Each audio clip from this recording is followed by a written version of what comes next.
Buenos días y bienvenidos a todos a nuestro webinar semanal sobre la operación del sistema eléctrico, los mercados de commodities y los futuros, de la electricidad. Empezamos mirando la demanda eléctrica, como siempre.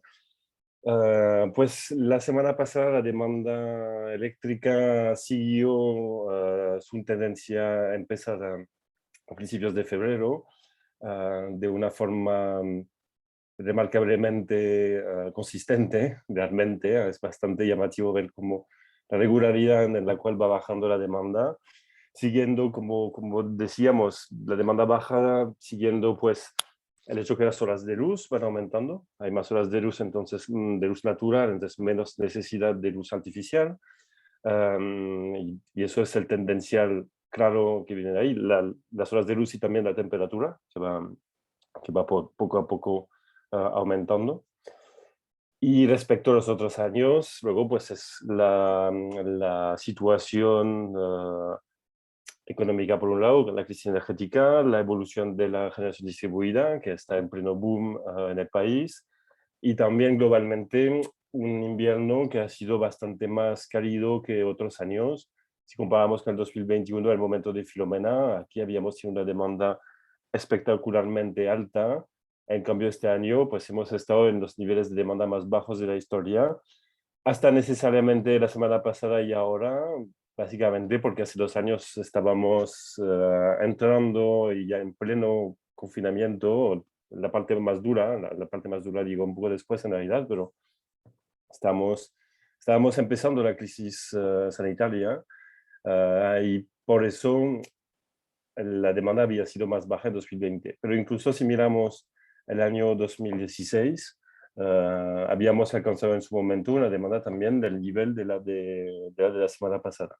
Todo eso para decir que estamos ahora respecto a los otros años um, uh, más cerca a lo que era la demanda en esos momentos. Es una demanda que ha ido bajando. Um, Necesariamente eso ayuda al precio a mantenerse y a bajar un poco incluso. En realidad el precio ha bajado 4 euros el megavatio hora la semana pasada respecto a la semana anterior, y así se ha quedado en un nivel de 231 euros el megavatio hora. Sigue siendo un nivel excepcionalmente alto, claramente, pero bueno, vemos que parece, por lo menos, casi cada vez que digo esto, pues vuelve la subida de precio, pero hemos pasado, no sé si decirlo peor, pero claramente hemos pasado un pic originado por el conflicto en Ucrania, por la invasión rusa en Ucrania. Ah, Parece que hemos pasado el pic. Volver a subir o volver a la normalidad, bueno, eso es un poco más complicado de comentarlo, pero por lo menos el precio se mantuvo estable la semana pasada, entonces, entre otros, gracias a una demanda más baja. Eso porque, por otro lado, la generación eólica ha bajado un poco. Se ha quedado buena, estadísticamente, en la mitad alta de la generación, pero ha ido bajando. Aquí observamos la operación horaria de la generación eólica y solar de Portugal hasta Francia. Y lo que es interesante aquí, notable, es ver un poco como, al final, sumando los tres, la semana pasada tuvimos una generación eólica bastante regular. Tampoco es un baseload perfecto, un rectángulo absolutamente perfecto como lo que podría ser la operación de las nucleares, por ejemplo, en España. Lo vamos a ver en un par de slides. Pero es bastante regular, y es verdad que es notable porque eso pasa muy pocas veces, que los tres países tengan una buena complementariedad que tiende a tener algo bastante plano. Es bastante plano porque notar aquí como cuando en España bajó, en Francia subió, por ejemplo, en particular. En Francia hay menos capacidad instalada que en España, entonces tampoco se balanceó perfectamente. Pero eso es lo que observamos aquí. Ha ido bajando en España, pero ha ido subiendo en Francia. Hubo menos viento, pero hubo bastante viento porque ha llovido. Y porque básicamente había mal tiempo. Pero esas lluvias fueron suficientes, pues claramente no. Eso es lo que quería volver a mostraros esta semana, este gráfico de producible hidráulico, Porque, a ver, ha llovido bastante la semana pasada y podía darnos la impresión que, bueno, está lloviendo lo que faltaba, pero claramente no. Y miramos claramente cómo hemos empezado el año comparado con otros años, pues seguimos en un año muy seco. Hemos estado con el nivel de agua disponible del producto hidráulico de los más bajos de la historia durante 7 semanas, perdón, 7 semanas seguidas. Am, Repunto hace 15 días, la semana pasada se mantuvo más o menos al nivel de la semana anterior y claramente siguen siendo niveles muy bajos. Algo importante tener en mente aquí, para que las lluvias se convierten en pluviosidad hidráulico, pues primero no tienen que ser nieve, entonces obviamente cuando se queda nieve en la montaña, pues no se puede turbinar en una central hidroeléctrica. Y segundo, pues tiene también que haber un caudal manejable. Quizás habrán visto que la semana pasada hay unas centrales que tuvieron que abrir las compuertas para dejar pasar el agua, porque llegaba demasiado agua demasiado rápidamente. Entonces es por eso que, a ver, sí que ha llovido bastante la semana pasada, pero no de la buena forma. No sé, no podemos decir que no sea lo suficiente, quizás, porque en volumen de agua quizás que ha sido suficiente, no lo sé. Pero a nivel de forma de llover no ha sido suficiente, básicamente porque el agua en unos casos ha llegado demasiado rápidamente y entonces no ha podido ser capturable, turbinable o almacenable incluso en las centrales hidroeléctricas que lo pueden. Y entonces, todo eso para decir y recordar que a pesar de esta semana que tuvimos la semana pasada con bastante lluvia nuevamente, pues no va a cambiar gran cosa a la situación de sequía que tenemos hasta en el sector eléctrico. Tenemos poco agua, seguimos con poco agua y poco a poco vamos a ir saliendo del periodo de lluvias, así que a menos que tengamos un abril con mucho agua, un abril de 1000 aguas, entre comillas, um, pues vamos a tener otra vez un año seco, como mínimo hasta el próximo otoño, hasta que vuelva el periodo de agua. Y eso es crítico para la operación del mercado, porque si hay poco agua, hay más uso y necesidad del gas. Aquí observamos la operación de la semana pasada. Lo primero importante tener en mente, seguimos con 6 gigavatios de 7 nuclear, porque todavía está fuera de operación Cofrentes. Tenía que haber vuelto a operar el viernes y al final se pospuso a hoy en principio, si mal no recuerdo. Así que debería de estar volviendo a operar en esos momentos. Entonces, tener menos nuclear significa que directamente necesitamos más de otras fuentes, y en particular carbón y gas. La semana pasada, al haber tenido bastante buen viento, pues tampoco hubo tanto uso de gas, pero sí que ha sido bastante importante. Lo que es notable, para seguir con mi comentario sobre la generación hidro, es como en los días de más lluvia, al final la hidro pudo generar más envase. Y algo bueno es que justo coincidió con días de menos viento. Entonces eso básicamente el resultado directo ha sido poder usar menos gas, porque la frontera está directamente ahí. La generación hidráulica es un árbitro entre la generación de gas y las demás, la generación globalmente fósil. Digo de gas porque queda poco carbón, pero en realidad es el mix carbón y gas. Entonces, esta falta de agua, esta falta de lluvia primero y falta de agua, entonces, es algo que nos hace usar más gas todavía y claramente que no pinta especialmente bien para lo que va a quedar de año, porque el gas está en niveles de precios muy altos y claramente este año, por falta de agua, vamos a necesitar mucho gas y entonces seguir pagando muy probablemente precios altos para la energía. Y entonces ahora mirando esos precios para ir acabando con esta primera parte del webinar, uh, pues a ver, perfiles bastante normales dentro del entorno actual, la mayor parte del tiempo encima de 200 euros el megavatio hora. Notar realmente cómo la península ibérica globalmente se ha quedado casi todos los días debajo de Francia, bueno, también Francia ha sido uno de los países más caros la semana pasada en Europa, pero casi todo el tiempo debajo de Francia, salvo el fin de semana por el viento que os comentaba antes, que el viento ha sido más fuerte en Francia el fin de semana que en la península ibérica. Entonces, un precio un poco más bajo, con una volatilidad relevante. Um, es verdad que aquí no se nota mucho por la escala, que subimos casi a 400 euros en megavatio hora. Igual tenemos aquí spread de precios de 70 euros en megavatio hora en unos días, lo que no es nada menos. Eso, bueno, eso es lo que os quería comentar para esta semana. Voy a dejar a Adrián seguir con los precios del gas, para empezar. Gracias, Valentín. Buenos días a todos. Finalmente os traemos aquí el gráfico de velas o los gráficos de velas que habíamos ido comentando las semanas anteriores y que por unas cosas o por otras pues no pudimos traeros. Entonces vamos simplemente a hacer un comentario muy breve de la altísima volatilidad de la que venimos. Fijaros que estos precios intradiarios, ya os acordáis de cómo va esto, el mínimo, el máximo. Si es vela verde, pues tenemos el cierre y la apertura, y si es vela roja tenemos la apertura y el cierre. Bueno, pues venimos de máximos, de una diferencia entre máximos y mínimos de 145 euros, que bajó después como a 120, continuó bajando y poco a poco parecía que la situación se iba de alguna forma normalizando en el entorno de los 100 euros por megavatio hora, debido a que la guerra continúa, pero también continúa fluyendo sin prácticamente ningún sobresalto el flujo de gas ruso hacia Europa.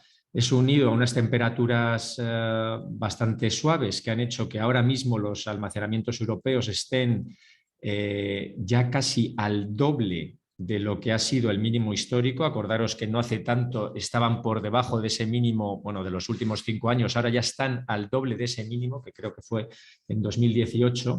Bueno, pues todo eso hacía que, debido a la incertidumbre, pues no podíamos bajar, o el precio no podía bajar de los 100 euros megavatio hora, pero sí que de alguna forma el mercado se estaba normalizando, tranquilizando, al menos en lo que era la volatilidad intradiaria. Bueno, pues esto duró hasta el martes, en el que ya directamente se había bajado de los 100 euros megavatio hora, y el miércoles pues nos despertamos casi con la declaración de Putin de que iba a pedir o iba a obligar a que todos los pagos para el gas ruso de países no amigos, entre por supuesto los que están Europa y Japón, Estados Unidos ya directamente no, porque Estados Unidos sabéis que ya ha dicho que no va a comprar nada ni de gas ni de petróleo ruso. Bueno, pues todos los pagos para hidrocarburos rusos tendrían que hacerse en rublos. Y eso, unido a las sanciones que ahora mismo hay sobre el Banco Central ruso y la congelación de sus activos, implicaba tácitamente que los contratos a largo plazo firmados por Europa y Rusia, que son los que están haciendo que el flujo de gas ruso pues venga a Europa, pues entraran en disolución por causa de fuerza mayor. Porque nadie puede cambiar unilateralmente la moneda en la que se denomina un contrato. Por supuesto que esos contratos no estaban denominados en rublos, sino que lo estaban en euros o como mucho en dólares, y por lo tanto, bueno, pues sería una cláusula de resolución de contrato, ¿no? Entonces, esto es lo que incorporó rápidamente el mercado. Fijaros qué movimiento tan amplio tuvo ese día. Es verdad que si lo comparamos con estos, pues es un movimiento menor, pero bueno, es un movimiento muy amplio porque veníamos de menos de 100 euros y pasamos directamente a 130. Fue una subida del 35 casi por ciento. Y bueno, pues esto hacía que esta situación anterior pues cambiara abruptamente en un solo día. Es lo que comentaba Valentín ahora mismo, es que no podemos hacer ninguna previsión porque las cosas cambian de un día para otro pues de forma muy significativa. Luego, los precios pues continuaron altos porque la Comisión Europea pues vino a comunicar el plan que tiene de rellenar los almacenamientos por obligación europeos de gas hasta el 80% el 1 de noviembre. Acordaros que veníamos de un plan inicial del 90% el 1 de octubre, lo cual era prácticamente irreal, pero incluso ese 80%, teniendo en cuenta los niveles actuales, y que se quiere conseguir ese nivel sin contar o contando mucho menos con los envíos de Rusia de gas. Incluso quieren recortar en 2/3 la dependencia para final de este año, lo cual se nos antoja muy ambicioso, muy agresivo, porque ahora mismo estamos recibiendo de Rusia 155 BCM, eso supondría quitar de un plumazo 100 BCM este año, con la obligación, ya digo, de rellenar los almacenamientos europeos, y por lo tanto los precios se mantuvieron altos y bajaron algo al final de semana por el compromiso americano y de otros países de traer 15 BCM más de lo que se ha traído el año pasado. El año pasado se incorporaron o se importaron en forma de gas natural licuado desde Estados Unidos 22 BCM en Europa. Bueno, pues se quieren añadir otros 15 para que a partir de 2023 hasta 2030 sean 50 BCM los que importemos de Estados Unidos y algún otro país. Estos son cifras, insisto, también bastante ambiciosas, porque los grandes proyectos de gas natural licuado ahora mismo, que añadirían algo de oferta a una situación que ahora mismo está bastante tensionada, porque también competimos con los asiáticos, esa capacidad extra no estaría disponible hasta 2025, por lo tanto, contar con 50 BCM más a partir de 2023, pues no es tan claro cómo va a ocurrir. Si no se desplaza, por ejemplo, el gas ruso hacia Asia, que eso es una posibilidad que se está ahora mismo también barajando y que ayer se comentó por parte de Rusia, y por lo tanto Asia libera algo la presión sobre el mercado de gas natural licuado.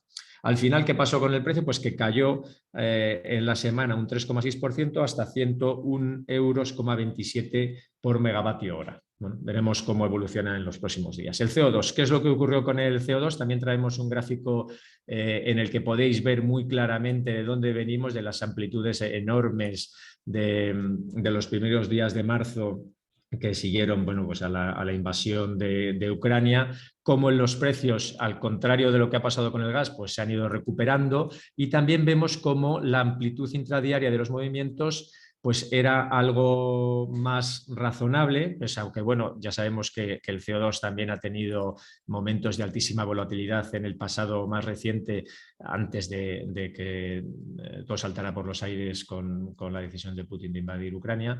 Y bueno, pues también vemos como el mercado de alguna forma se estaba relajando en el entorno de los 80 euros, que es donde decíamos que estaban el mayor interés abierto en el mercado de opciones, y resulta que el miércoles, con el vencimiento de opciones de marzo y las declaraciones de Putin, pues tenemos otra vela roja muy amplia que tira los precios para abajo, al contrario de la del gas, que ya habíais visto cómo subía un 35%, pues aquí los precios cayeron significativamente ese día, porque, ya digo, a las declaraciones de Putin, que inciden negativamente pues en la renta variable, que ya vemos también cómo el CO2 está bastante correlacionado con la renta variable, se unió el cierre de las posiciones de cobertura que habían abierto los participantes en el mercado en el caso de que los precios pues, fueran contrarios a sus intereses en el entorno, ya digo, de los 80, y cuando ya se ve que liquida a esos niveles, la liquidación es a la 1 de la tarde,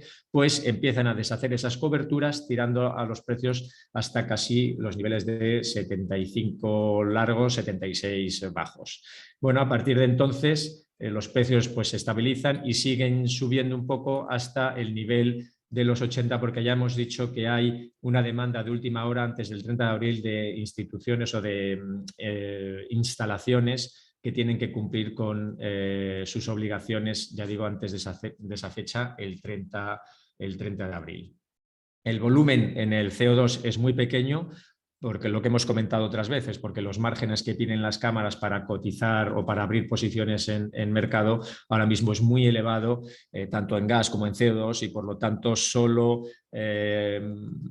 instituciones con grandes bolsillos de liquidez pueden acceder al mercado, incluso ellas, los Trafigura, Bitcoin, etcétera. Las grandes casas de trading de materias primas están teniendo problemas en acceder a liquidez, porque las posiciones y los movimientos son tan amplios que han consumido ya buena parte de sus líneas de crédito.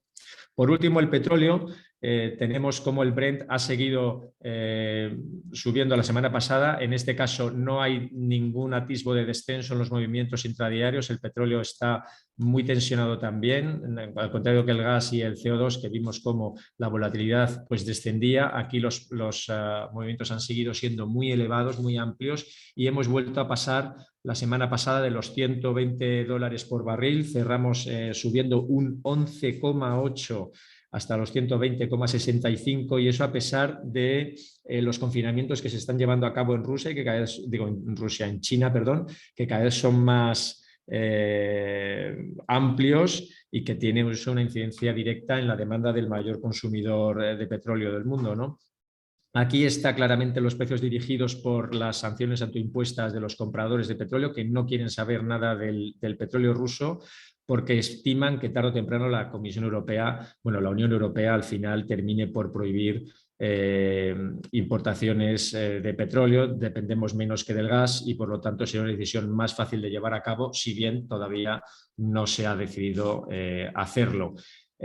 A estas sanciones autoimpuestas pues también se unieron las caídas de inventarios de Estados Unidos, un 13% por debajo de la media de los últimos 5 años, y la decisión que conocemos, que de momento es firme, de la OPEC Plus, de no ampliar esos 400.000 barriles extra al día sobre los meses anteriores, ¿no? Vamos a ver, se reúnen el cártel y sus aliados se reúnen el jueves, vamos a ver si deciden relajar un poco estas tensiones en la oferta y ampliar algo su producción, aunque el mercado ahora mismo no lo está descontando para nada.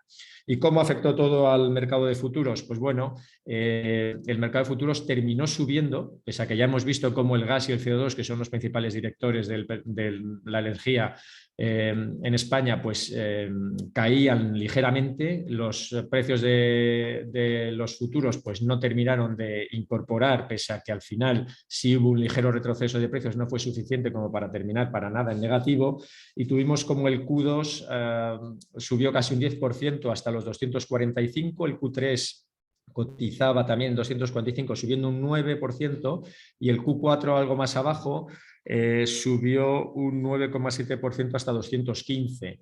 Los CAL también añadieron ganancias, un 6% el 23 hasta 133, y el 24 subió un 4,2 hasta 87,5. Ahora hay un momento de incertidumbre porque vamos a ver las decisiones del gobierno, cómo van a afectar a este mercado. Ayer los futuros cotizaban con muchísima amplitud en horquillas de compra-venta, hoy esa amplitud se ha cerrado, parece que no están todavía recogiendo la posible caída de precios que puede llegar, porque claro, hay mucha incertidumbre si la Comisión Europea la va a aceptar o no, y cuándo y durante cuánto tiempo, ¿no? Entonces, por lo tanto, de momento, cautela. Los precios siguen, es verdad que ayer corrigieron algo por este plan presentado por el gobierno español, pero de momento no están recogiendo las ambiciones que tiene el gobierno para los próximos meses, porque, ya digo, hay incertidumbre en cuanto a su aprobación. Esto era todo por mi parte, muchas gracias y hasta la semana que viene. Muchas gracias, Adrián. Que tengáis un buen día, una buena semana y nos vemos el próximo martes. Hasta luego.